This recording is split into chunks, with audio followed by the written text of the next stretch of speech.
Welcome on back, everyone, to another episode of Streaming with the Mouse. Today is episode 20, possibly 22. We'll talk about that in the news.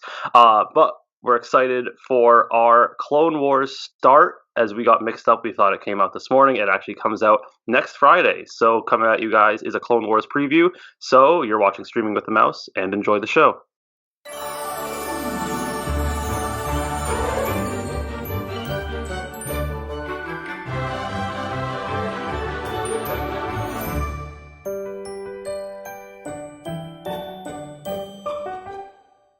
And welcome on back to our Clone Wars preview. My name is Clifton Paul Robinson, and joining me today, my co-pilot, my rock and roller coaster partner, trying to think of something new, Cam Ramos. How you doing today? I'm doing good, buddy. How are you? I'm good. So happy President's Day, everyone, as we're recording on Monday the 17th. Happy President's Day. And happy Daytona 500 restart day, if you're into that. I'm not. They had to postpone it. It was really upsetting. Ruined my day yesterday a little bit, but it's fine. That's sad. Yeah. And also happy Valentine's Day. If you follow us on social media, you got a lot of Valentines from us. Tons. Hopefully you liked them. People really liked the Jeff Goldblum one, which was very much surprised me. Yes. But people liked it. Nobody followed back. Those jerks. Welcome to Instagram. Yes. But yeah, so going into news today before we start on the Clone Wars, and do you want to take the first one?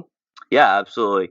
I think the first source is from the Disney news, one of the third parties. I forgot to write down the source. I'm gonna be honest with you. So for a little clarity for people at home, our show notes say from and then all caps source. I thought source was a new website. Nope, I'm just an idiot. But from the source that Cliff thinks he got it from, a Tangled live action is in the works because that is just Disney's wheelhouse right now is live action, and they're just gonna keep pumping them out for reimaginings. I love Rapunzel. I love Tangled. Let's do it. Who cares? Give me everything. Fine. Yeah, that's good. Let's do it. This one makes the most sense. Yeah, Princess ones are easy. This one's easy. Yeah, it's easy. This is an easy one.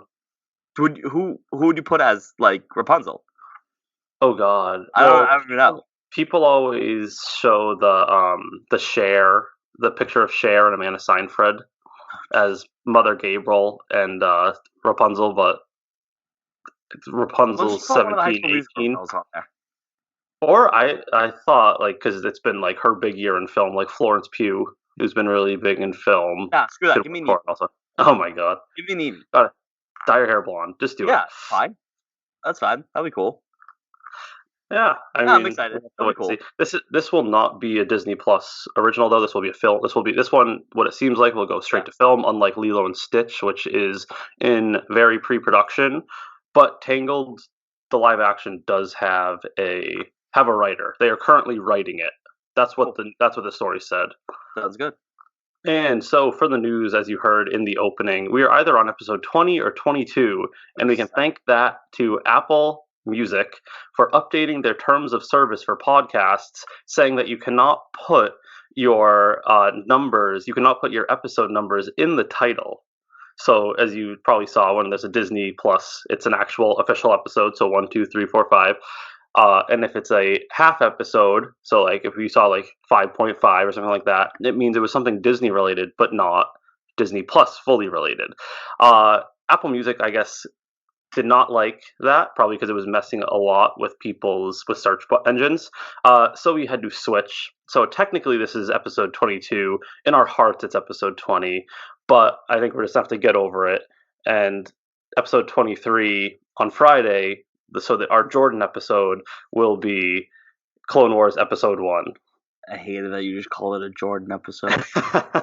God. Not a Jordan fan? No. I hate the Bulls. Granted, I never actually got to watch Michael Jordan, so he's probably good. I don't know. Well, and then Clone Wars episode 2 will be our Kobe. R.I.P. Yeah.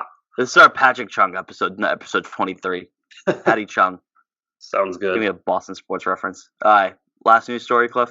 Last news story. Emilio, holy bejeez. Estevez is back for Mighty Ducks remake. Not remake, excuse me. I apologize. Continuation, I guess. It's going to be a series on Disney Plus. It looks like it will be a television series exclusive for Disney Plus, not necessarily another Mighty Ducks movie. But yeah, he's back, and it seems like this Mighty Ducks continuation, I guess. I don't know. It's not. I keep wanting to say remake, but it's not. Is coming back. It has some wheels going on it for Disney Plus, which is super exciting. Well, it's in the film. It's in the film production, so it's not. It's not. It's definitely coming for sure. Yeah. It's funny though. I've never saw the Mighty Ducks, but I know Emilio Estevez from like The Breakfast Club and those type sort of movies back when he was, I think, a teenager. So, Time out. Hold on. This guy's dad is Martin Sheen. it is. His brother is Charlie Sheen. He looks like him. Hold on. No, this can't be right. Wait, hold on. I don't even think I realized Charlie Sheen was Martin Sheen's son. You didn't? I mean, I didn't realize that either, but then I thought about it and I'm like, oh wow. Wait, hold on. So Jed Bartlett's son is Charlie Sheen? Unbelievable. This is nuts. How did I not know that this guy was what? Oh, I'm sorry. This is a lot for me to take over right now. But yeah, so Gordon Bombay is coming back to Mighty Ducks. That's the news. And turns out, like fun fact for trivia, this guy is also the son of Jed Bartlett. So for all you West Wing fans out there, there you go. There you go. I'm mind blown right now. I can't even talk. You're that surprised? Yeah, I didn't know. And then Charlie Sheen being Martin Sheen's son, that one makes too much sense. But like, yeah, not many people named Sheen. I did not know that for a while, and then I thought about it. I'm like, oh yeah, makes sense. They look very much alike. Absolutely. Oh yeah. So Mighty Ducks, let's do it. Let's do it. All right. So, how was your weekend, Clone Wars watching wise? So there's 20 essential episodes. I got through 6. That's pretty good. I'll give you credit for that. We've been working on this house. We've been getting it ready. I got through 6. My goal last night was after the Roughnecks Battlehawks XFL game. I was gonna watch 5 of them, and I fell asleep halfway through the first one. I was just so tired.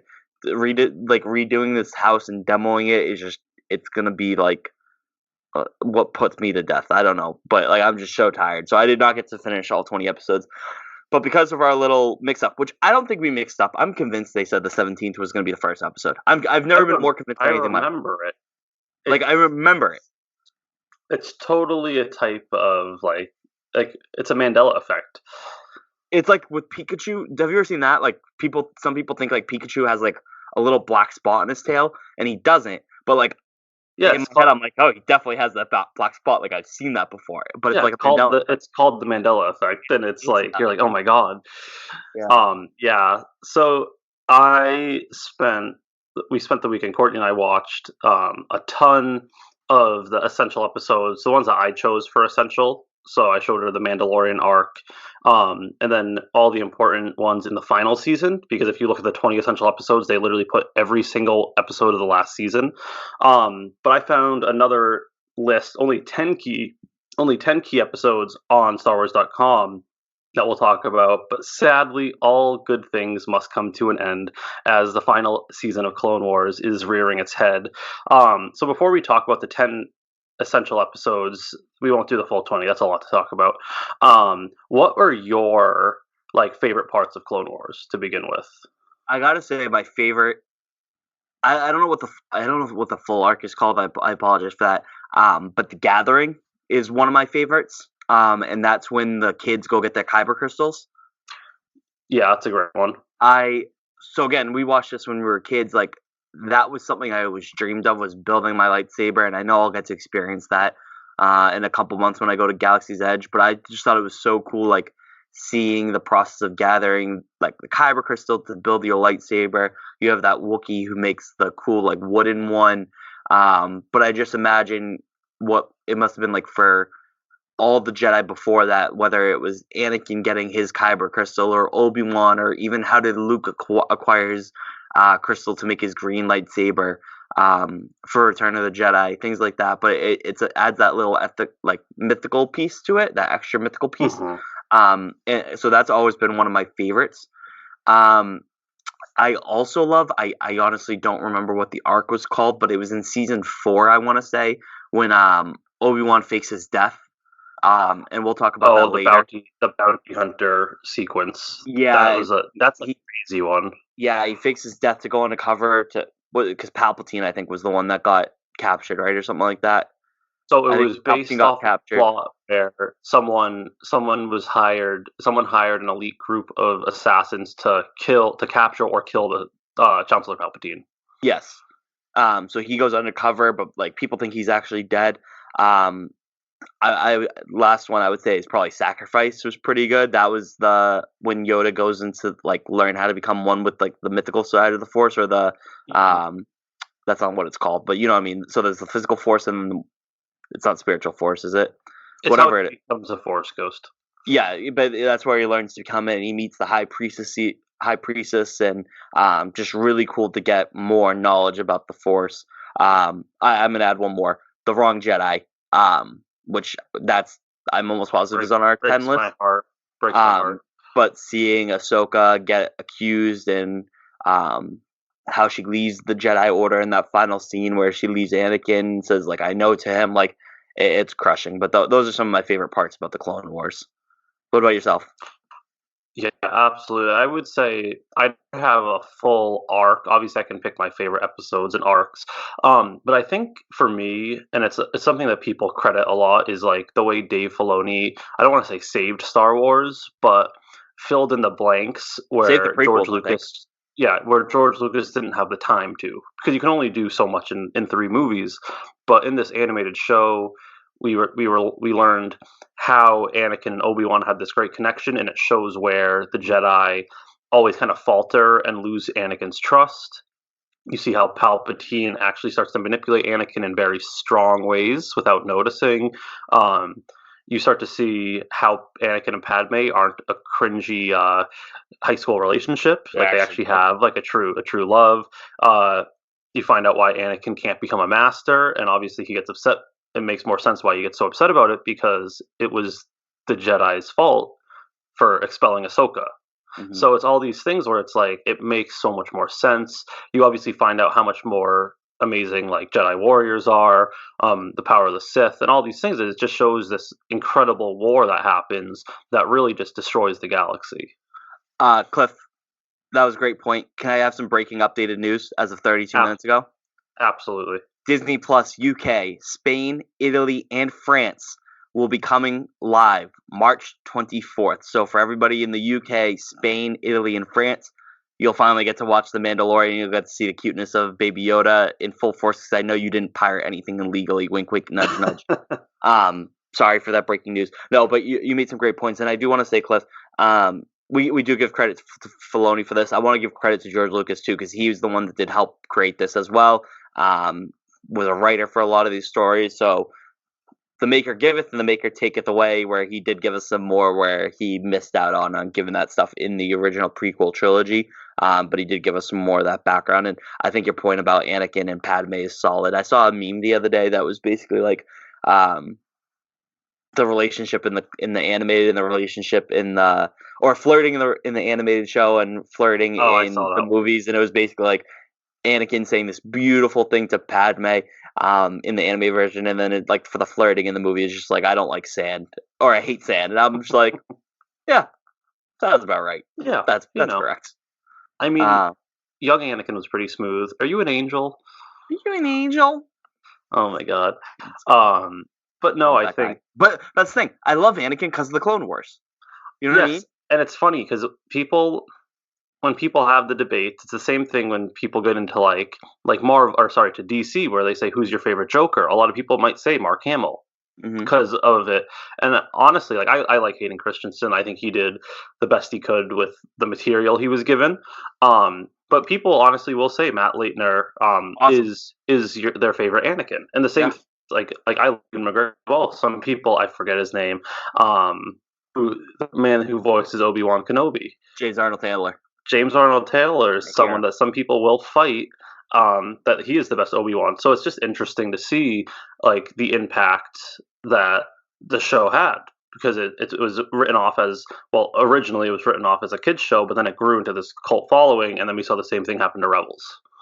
Yeah, and I do want to say as far as like my favorite part of the series, I gotta say it's the cast. The cast is just awesome, and they bring these stories to life. Um, some of my favorites: Ashley, obviously for Ahsoka, Matt. We talked about James Arnold Taylor as Obi Wan, and Catherine Tabor. I also want to say is a wonderful Padme in this She is. series, and the chemistry that all four of them have, and you hear them do interviews at different conventions and um, different Star Wars panels and whatnot, and they have such a deep familial connection with one another. That's just wonderful to see, and it's wonderful that they're able to bring these characters to life in sometimes continuing and sometimes in brand new ways. So I do want to say that's another part of my favorite thing. And honestly, the series brought me some of my favorite voice actors. One of my favorite voice actors of all time is Kevin Conroy. Obviously, we just talked a little bit about like Mark Hamill being Batman, or being Joker in the Batman series. So Kevin Conroy, Mark Hamill are two of my favorite voice actors. But honestly, Ashley Eckstein and James Arnold Taylor are probably my other two, and I've met one of those four people already. I already met Kevin at a Comic-Con in Rhode Island. I'm hoping to meet Ashley with you in Rhode Island this coming Oh, November. we plan to. Yeah, I'm hoping I to will do that. I will pay to I will pay. Yeah, but no, this series brought us wonderful voice actors that they're just incredible, and I want to say I love that too. Can I get one more thing for my favorite part of Clone Wars before we move on? Absolutely. The return of Darth Maul, Yes. And it was hands done down, well. done well. Um, it's interesting because Darth Vader is probably supposed to be the scariest villain of all time, correct? I would say so. I, I was never scared of Darth Vader as a kid, and the reason for that was because he was such a pop culture icon, even when I was 2, 3 years old, that like I was numb to how scary he was when I finally got to watch the first movie for the first time, my first Star Wars movie. Like I just wasn't afraid of him as much as like I would have been had I been born in the 70s and 80s and watched those original trilogy films. Darth Maul was legitimately scary for me the first time I watched The Phantom Menace. He looked like the devil. He was awesome. He had this two-sided lightsaber, which we'd never seen before, and it was just incredible. So, Darth Maul put the fear into God into me when I was a kid, and I loved him as a villain. I loved him. I was so sad he died, and like didn't get to be a bigger part in the prequel trilogy, but to have him find out that he returns and we see him in live action again in Solo, I love Darth Maul. He's one of my favorite villains, and his arc in this show as well as Rebels, I really love his arc in Rebels. It's just incredible stuff. I would personally say for me at least, Darth Maul saved Rebels. Like that Darth Rebels is pretty Maul allowed, that but yeah, that Darth Maul arc absolutely changed how we can look at things. Especially with how, because he's not Darth Maul in the Clone Wars TV show. He's just Maul or small, Lord yeah, Maul. Because he's no longer a Sith, but he still fully embraces the dark side, and you right. see, spoiler alert, all the way up to his death by Obi-Wan. Like, it was never like a true hatred at Obi-Wan. That's just who he directed it at. The true hatred was always towards the Emperor to Darth Sidious, because of how much he just kept getting betrayed Yeah, by his former master. absolutely, So it's even he has in his own sense a redemption arc, as much as a pure evil absolutely. villain can have. Absolutely, and that's why I love the return in the Clone Wars helps get us that, which is really cool. Yeah. So I'm not going to read out the 20 essential episodes. When Disney Plus first came out, StarWars.com released the top 10 most essential episodes of Star Wars Hmm. or Clone Wars. So I'm going to read them. We can talk if you want to give a point, just chime in. So we'll go through the 10 and then we'll keep going. So the first one, which actually really surprised me, but it makes sense, is the Lair of Grievous, Hmm. which was season 1, episode 10, where a very a very haunting episode.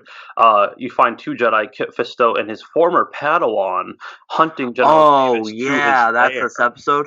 Yeah, episode is wild. This episode kind of like always, whenever I watch it, I'm like, oh crap! Like I forgot how like kind of it's not scary, but how like dark and like kind of creepy it is. Yeah, absolutely. But it's wild because you start to see the issue that the Clone Wars is taking on the Jedi, because Kit Fisto, an established Jedi Master on the Jedi Council, Hmm. um, easily being able to control himself through this. But then he has his Padawan, who's now a Jedi Knight, very very cocky, very like I'm a new powerful Jedi and I can do what I want. And you see what happens to him as he takes on Grievous. So it Yes. really shows these crazy stakes, and you also find out about General Grievous's past.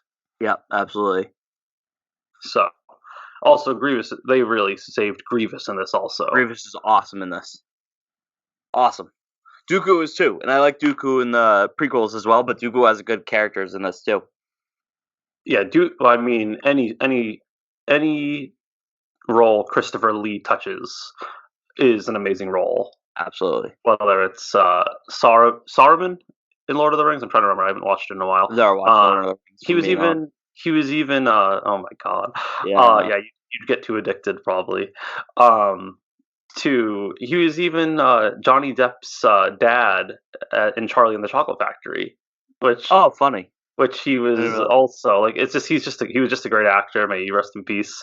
But episode 2 of essential episodes is Lightsaber Lost, season 2, episode 11, where Ahsoka Tano learns the responsibility when her Jedi weapon is pickpocketed on Coruscant, and she kind of is going through as this like detective. I forget the name of the Jedi Master that's with her. It's the really old guy that trains Padawan and trains younglings, and it's like the good cop, bad cop, and it's just a really like interesting episode because it's Ahsoka as Anakin's Padawan learning the true way that the Jedi are taught, not the Anakin way.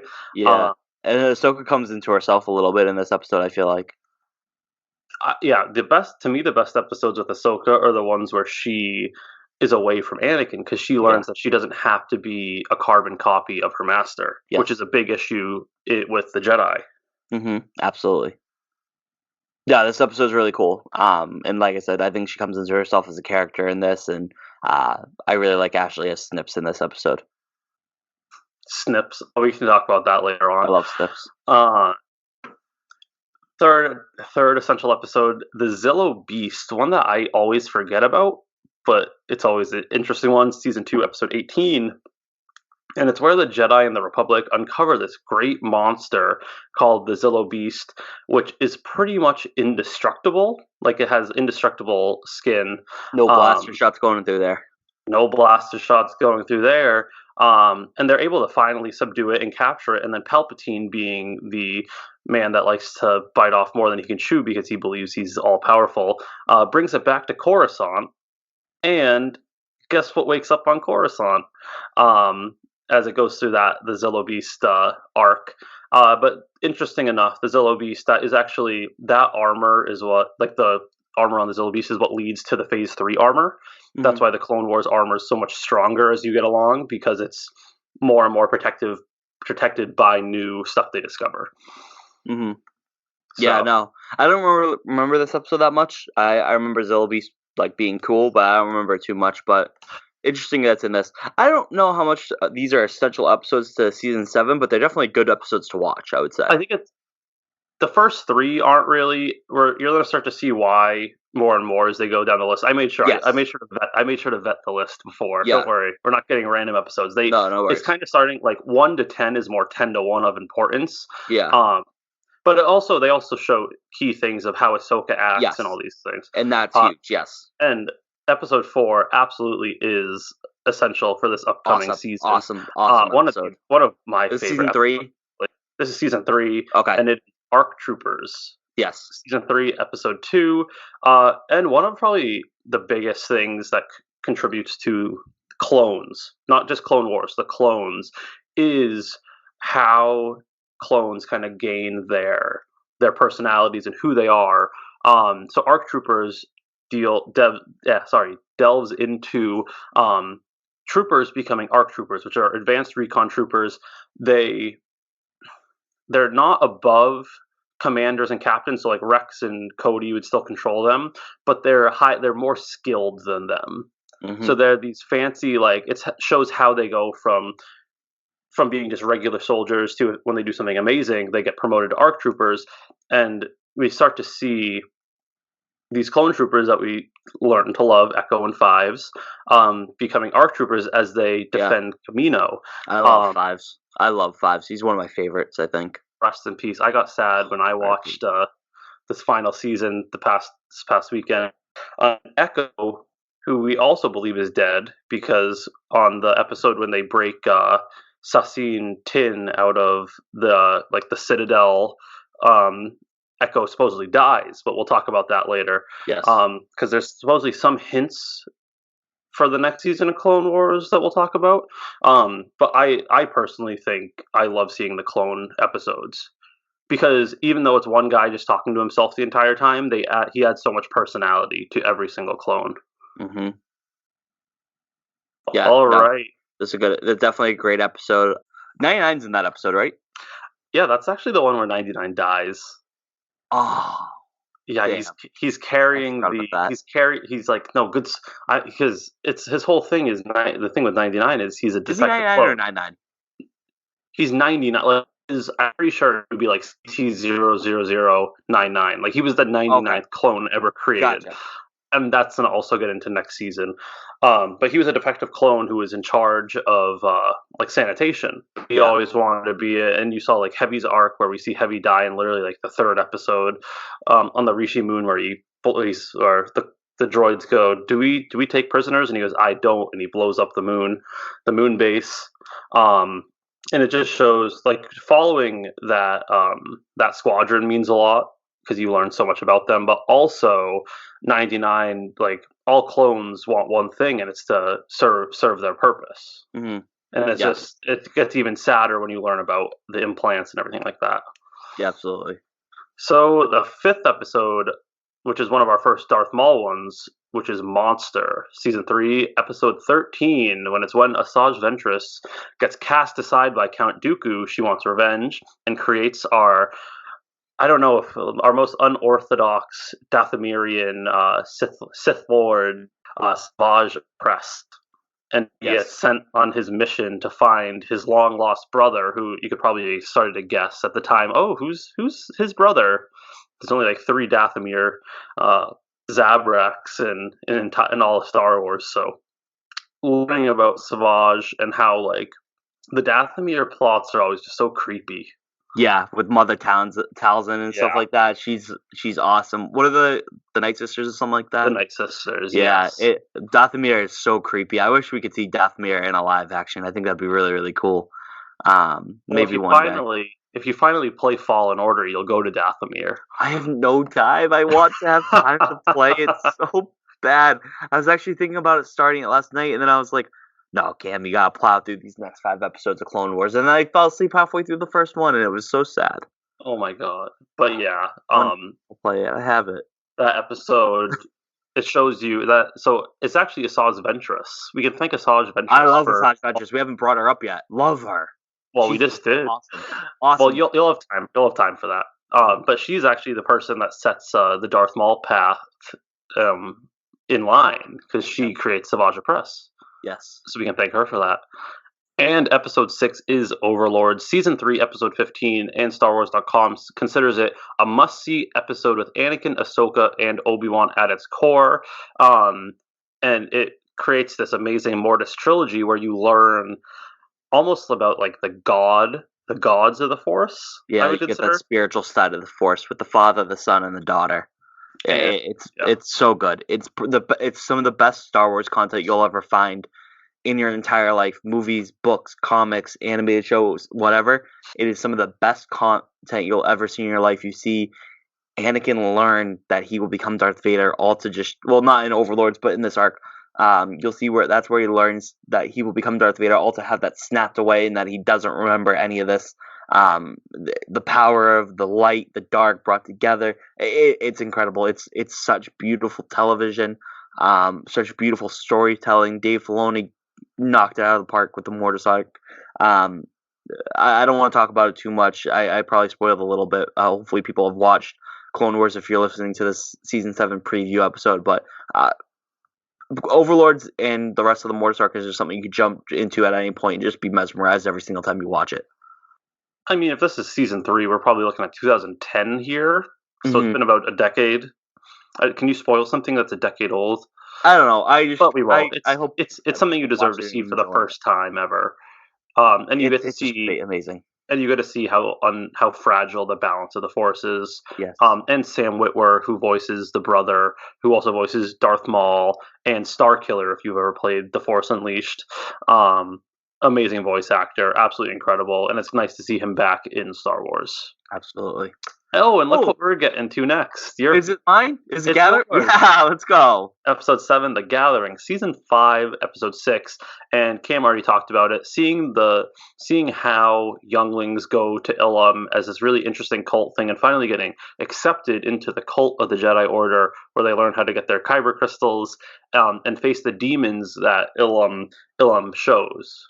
Um, I can't talk on Ilum anymore because Cam hasn't played any video games in recent history. I do want to say, 4 months from today, I will have gone through the rite of passage to become a Jedi, and will have my own kyber crystal in my own lightsaber. There we go. But no, Ahsoka's in this one. Another kind of Ahsoka's like the leader. You see her become more on her own. You get to see a bunch of other characters. It's awesome. It's really cool. Absolutely, but we already talked about that a little bit.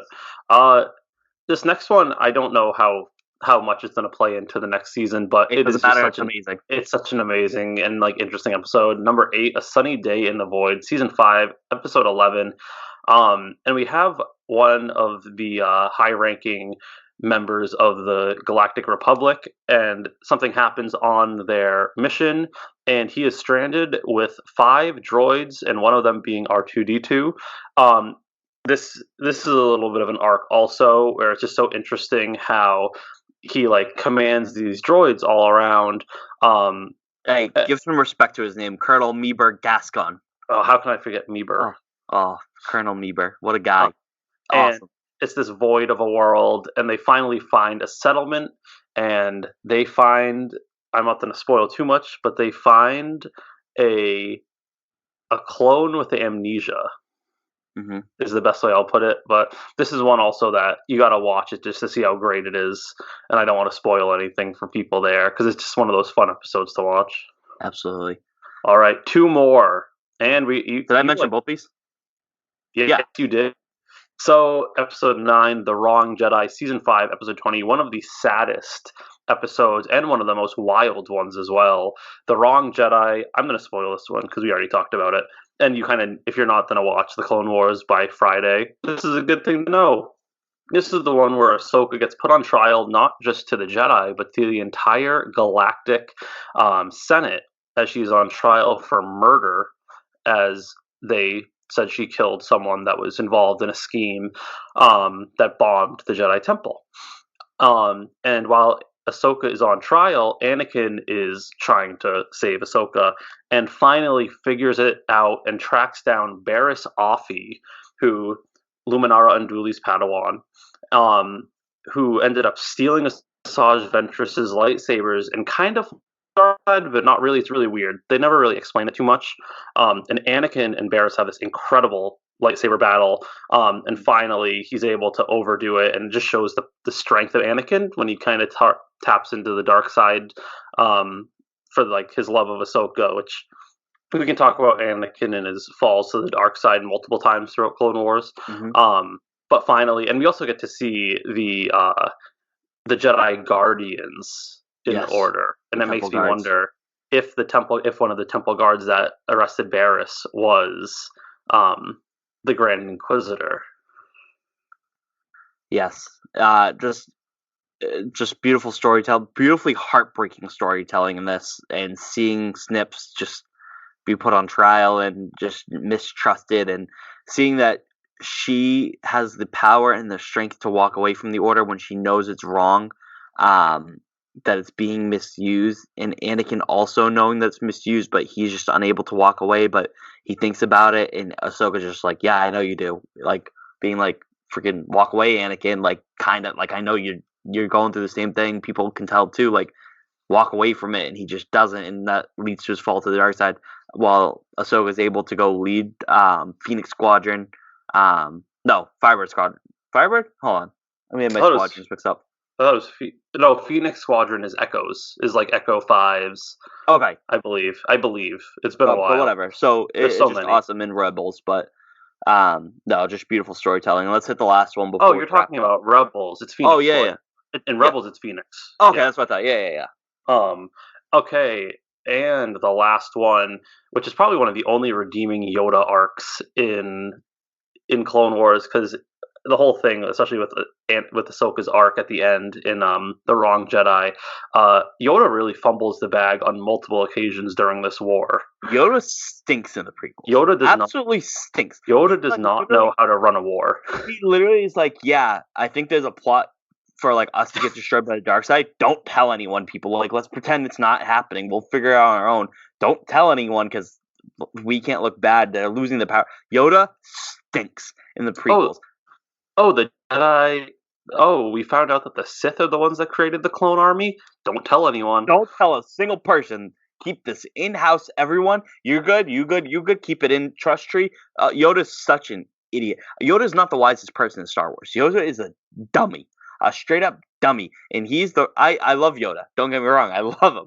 I hate everything about prequel and Clone Wars Yoda. Hate it. There's a really good becoming wise, I guess. Sorry to interrupt. That probably leads to him becoming wise, is because like he's failed over and over and over again in the prequels and stuff. So I get it, but like, my dude, don't cover up your tracks. You're supposed to be a leader. Don't cover things up. I will say there's a really good quote. I don't know if it's from a canon, if it's from a canon book or a former expanded universe book, but Count Dooku talks about Yoda, because that Count Dooku was Yoda's former apprentice, and he talked about how with Yoda's age, it's either he's somehow become corrupted or he's become too blissfully ignorant to realize what's happening, and that's why he's a poor leader of the Jedi. That's why Mace Windu should have been the Grand Master. They would have won that war like 10 years earlier. It would have been won on Geonosis. Yeah, I'm excited to see Mace in this 7th season.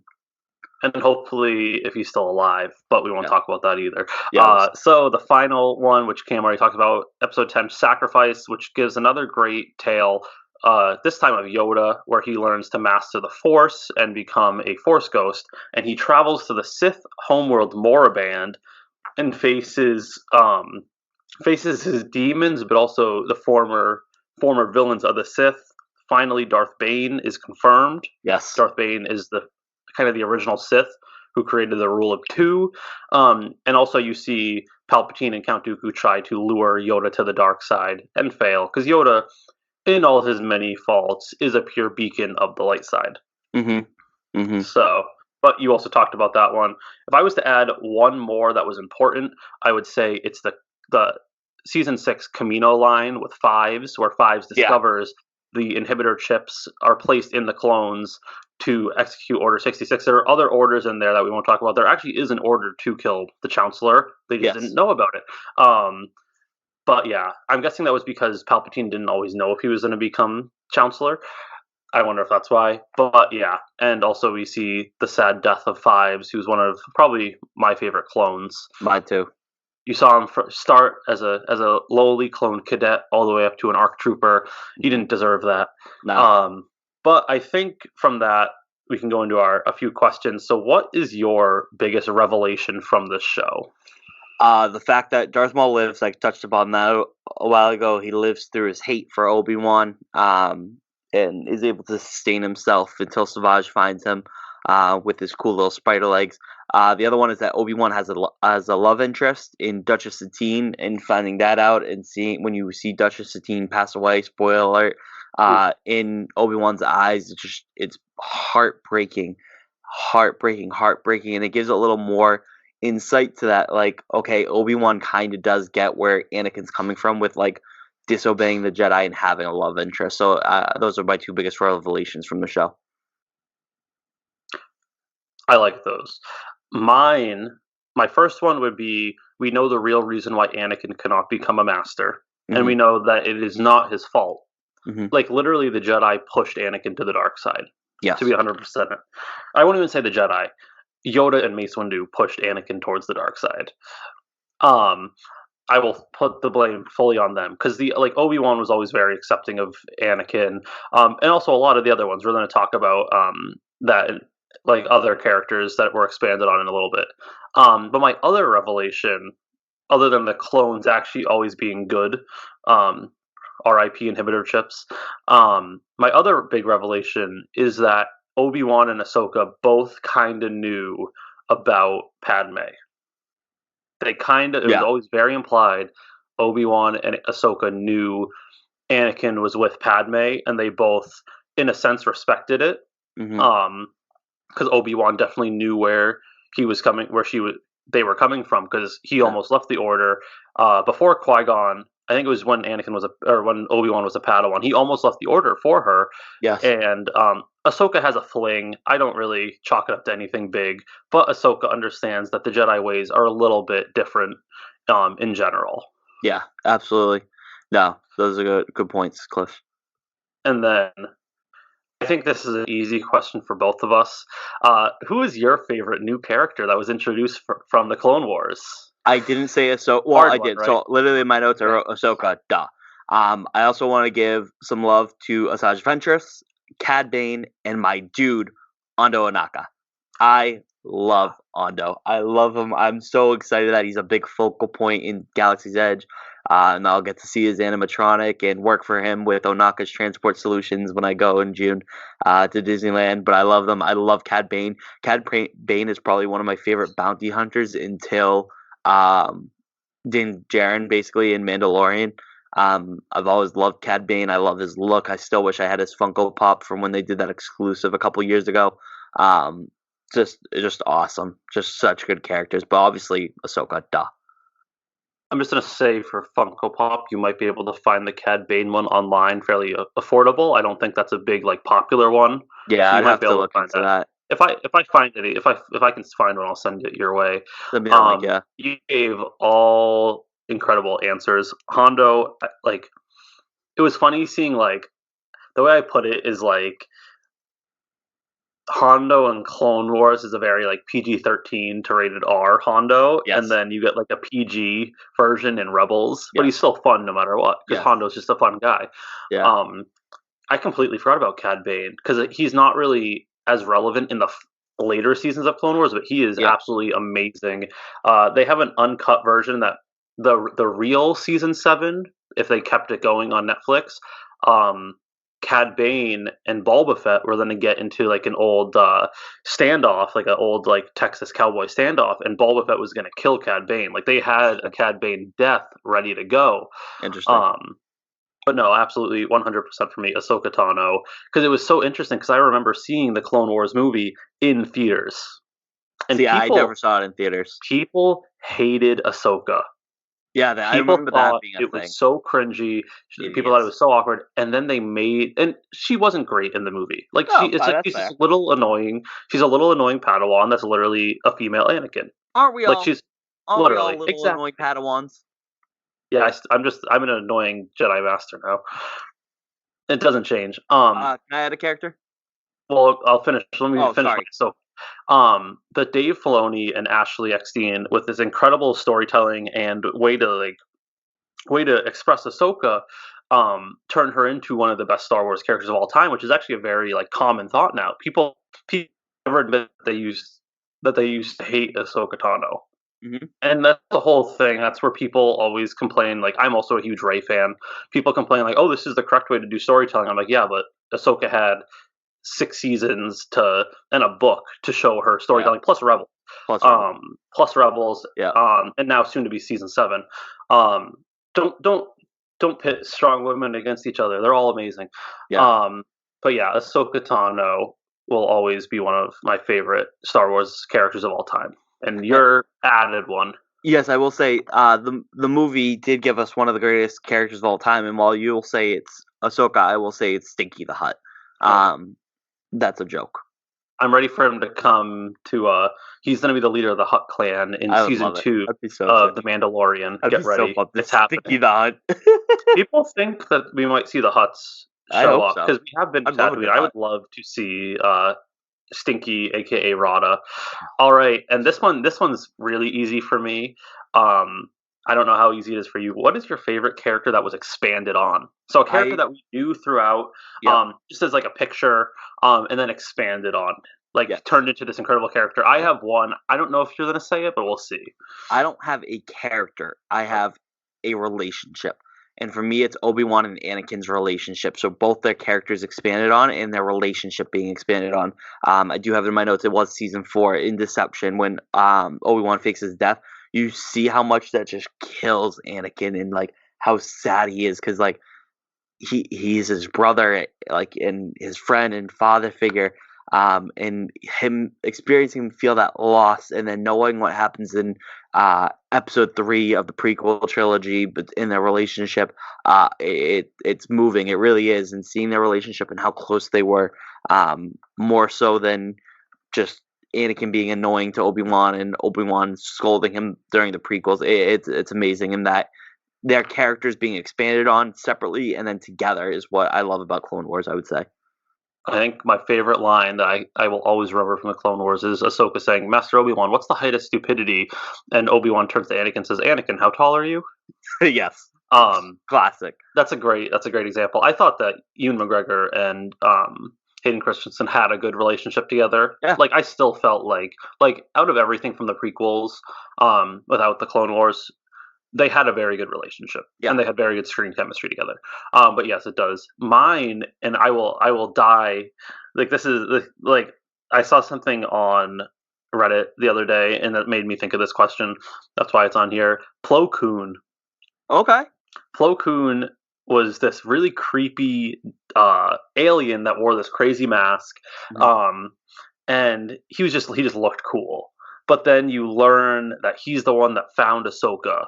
Like he brought her to the Jedi Temple. Yeah. And if you ever read that story, that's a really interesting story to read. How there was a fake Jedi trying to take Ahsoka to be a slaver, but he looked really nice. And Plo Koon was this creepy guy, and it was all about learning like don't judge a book by its cover, and all these things. It's a great storyline. Uh, his true passion for the clones. It's the whole, but we're all the same. We're all clones, and he goes, not to me. And just going through it, and you just see like to me, he was probably the best Jedi Master to me.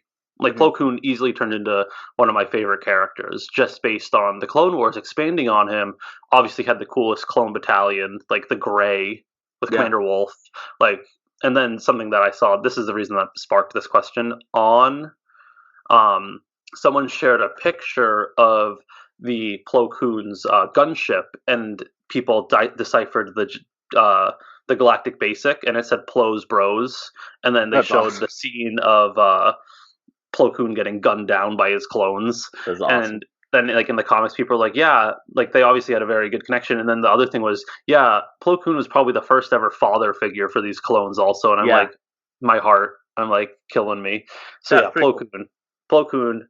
Honorable mentions would be Barasafi, just seeing her arc, and also Kit Fisto. Yeah. Shout out to James Earl Taylor for also voicing Plo Koon. Yes. Shout out to him. Should we finish wrapping up? Yep. So then, your thoughts on this upcoming season? I'll pair this with my overall thoughts on the show. I love it. It's Yep. fun. Anything that can expand upon the prequels, which aren't that great, but they are kind of great in their own way, is awesome. And this is the series that really helped me grow my love for Obi-Wan. I always loved Obi-Wan in Episode 4 and the subsequent films in the original trilogy. I did like him a lot in the prequels, but this just made me really love Obi-Wan. And the series is why Obi-Wan is probably my second favorite character in Star Wars behind Luke. It also really gave me a fond appreciation for Anakin and the pain he had to go through to become Darth Vader, and obviously gave us the GOAT of all time, Ahsoka Tano. But I love the series. I'm excited for this upcoming season to finally finish off the series the way it should have been done. After Ahsoka left the Jedi Temple in season 5, because the next season was, yeah, it was a season, but it wasn't really. Um, It was a bunch of stories hodgepodge together yeah, this in is a like the good way. actual In a good conclusion. way. This is what season 6 should have been, and I'm very excited. And I'm excited to see the Siege of Mandalore, and to see Maul and Ahsoka battle. I'm excited to see why the hell Ahsoka has blue lightsabers now. Just really all of it. I'm very excited, and I love this show a lot. It's not Rebels for me, but it's up there. I'm not going to say this is what season 6 should be, because season 6 was probably one of the most informative seasons for Star Wars lore and Star Wars Fair, no, fans. that's fair. This is what should have been ended years ago. Yes. I'm glad it's finally getting its end. But yeah, I think that the entire show is one of those things that proved the whole, like, I mean, it's been proved time and time again. Cartoons aren't only for kids. Yeah. All these great things. It gave us great storytelling. Probably, in my opinion, probably still the best telling of Star Wars. Mhm. I think Mandalorian season Okay. 2 could probably Mandalorian's definitely great. could top it. But one season doesn't prove anything. Thanks, Game of Thrones, for ruining that for me. There's my one shot. It's been a while. But yeah, I think I'm just excited for anything. I trust Jon Favreau with my, or sorry, with I trust Dave Filoni with my life. I also trust Jon Favreau, Jon with my Favreau life. with our lives too. Yeah. But when to stream the new season, this first episode is not today. It is February 21st, 2020. I think they said it's getting put up at like 3:30 a.m. I'll be up. And supposedly it is called The Bad Batch.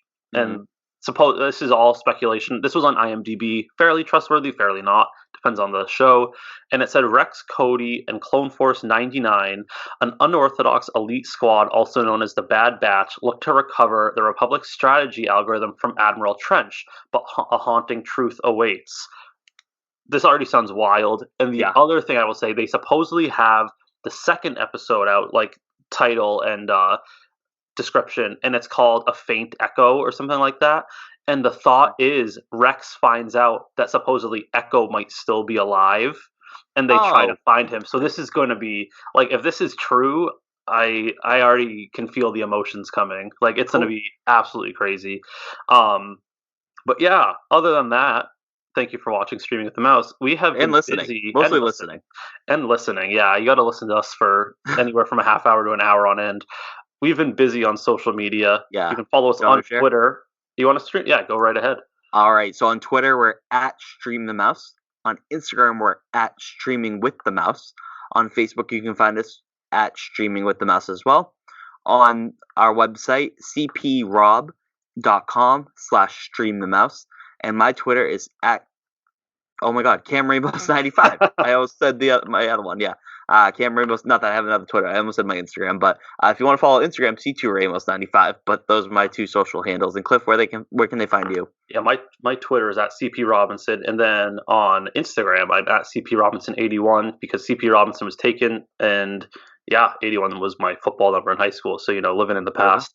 And we're actually also on YouTube. We decided to fully immerse ourselves in all forms of social media and completely sell ourselves out. So you can also listen, if you're a YouTube fan, you can listen to us at Streaming with the Mouse. If we go to Comic-Cons and meet fun people and all that stuff, we're going to be making some vlogs to show our experiences. I'll definitely be doing some vlogs at Disney World or Disneyland when I go in June for sure.